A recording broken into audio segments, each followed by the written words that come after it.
ভয় নেই deer wife, তোমার হাজবেন্ড তোমার সাথে আছে। কিসের হাজবেন্ড? হ্যাঁ, ফেক হাজবেন্ড কোথাকার। আরে কি করছো তুমি? হ্যাঁ দেখছি তো, সুযোগ পেলেই জড়িয়ে ধরো, না হয় কোলে নিয়ে বসার চেষ্টা করো। আশ্চর্য, আমি তো সাহায্য করছি। যা বলছি কান খুলে শোনো। তোমার কোনো সাহায্য আমার লাগবে না, বুঝতে পেরেছো? আল্লাহ, হ্যাঁ একদম ঠিক হয়েছে।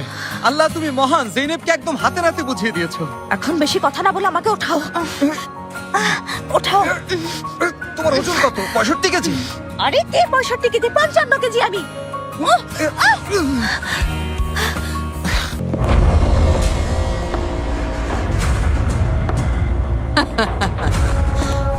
আমাকে এমনটা করতে বাধ্য করেছেন শেফ কেথরিস। ভাগ্য এমনই হয়। দেখুন না, এখন রশির একটা মাথা আমার হাতে, আরেকটা মাথা কোথায় বুঝতে পারছেন? আপনার গলায় শক্তভাবে পেঁচানো আছে। রশি তো এখানে ম্যাডাম। রশিটা ওনার হাতে দিন ভাই, মনে হয় ওনাকে ফাঁসি দেবেন। হ্যাঁ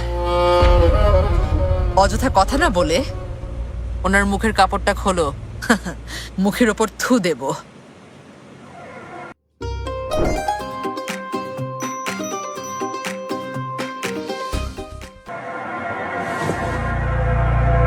সারপ্রাইজ।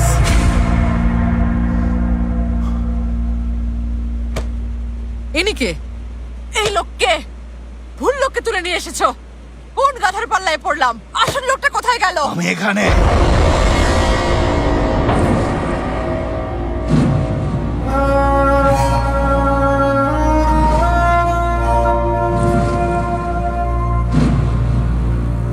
এসব কি?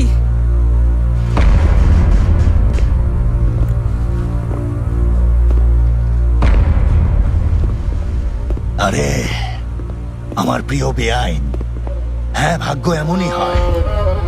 এখন দেখুন, রশির এক মাথা আমার হাতে, আরেক মাথা কোথায় জানেন? আপনার গলায় পেঁচানো। এসব কি জেওয়াল সাহেব?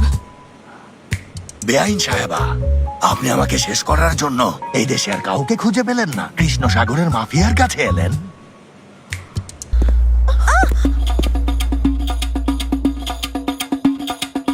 অসভ্য, তোমাকে শেষ করে ফেলবো।